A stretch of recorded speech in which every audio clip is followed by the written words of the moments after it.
I was just sitting at my computer, nothing unusual. NVIDIA just announced a brand new laptop chip called the RTX Spark on paper.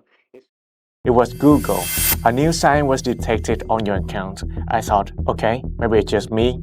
I'll check it later. Then my friend messaged me, hey, why is your Discord sending me weird links? I opened Instagram. My bio was different. My email was changed. Then I tried rat games, wrong password. In 1 hour, everything is gone. So how did this happen? It never starts with something that was dangerous. It always starts with something totally normal. Maybe downloading a game for free from some forum link, maybe grabbing a cracked version of Photoshop or video editor from some random website, maybe installing a mod tool from a Discord server. It has screenshots, a setup guide, comments from people saying it worked. It looked completely fine, and nothing felt wrong. No warning, no strange pop-up. The program did exactly what it said it would do, but something else was running quietly underneath. Something I never knew was there. Here's what most people don't know. The hacker doesn't need a password. What they want is browser cookies. Think of a cookie like a spare key to your house.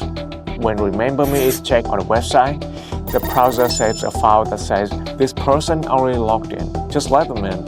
The malware copies every one of those keys and sends them to the hacker to load the files into their own browser. And just like that, they're in. No password, no two-factor code, nothing.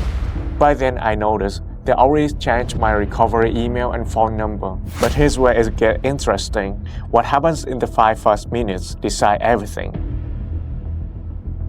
First, kill the internet. Unblock the cable or turn off Wi-Fi right now, because the worst thing to do is change passwords on the infected computer. If the malware is still running, it's reading every key type. Then grab a phone or borrow someone else's laptop. Open the most important accounts, starting with email. Email is the master key. If the hacker still has it, they can reset everything whenever they want.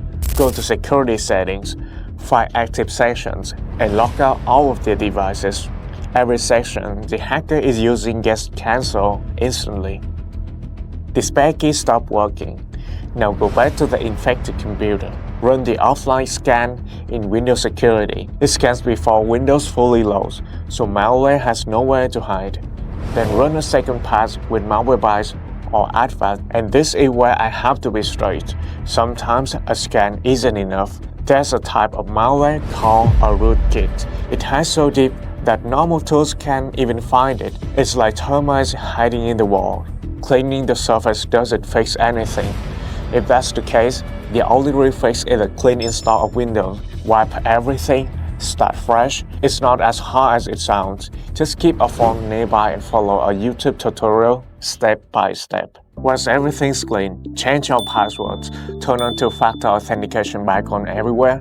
But the real lesson is simpler than that. Stop downloading cracked software and games. I know it's tempting, but those files are how most people get hacked. It's not worth losing everything over it. And don't set sensitive password directly in the browser. If the browser gets hit, those passwords go with it. Use a password manager for anything important. Getting hacked feels terrible, completely hopeless, but knowing what to do and doing it fast is what makes the difference between losing everything and getting it all back. And now you know too. Right now, open Google account, go to Security, find your devices, and check if anything looks unfamiliar. 2 minutes. Do it now. And if this video helped, hit like. It helps more people find this when they need it. Subscribe to Safelyo for more and drop a comment. Have you ever been hacked? I read every single one of them. Stay safe and I'll see you on the next video.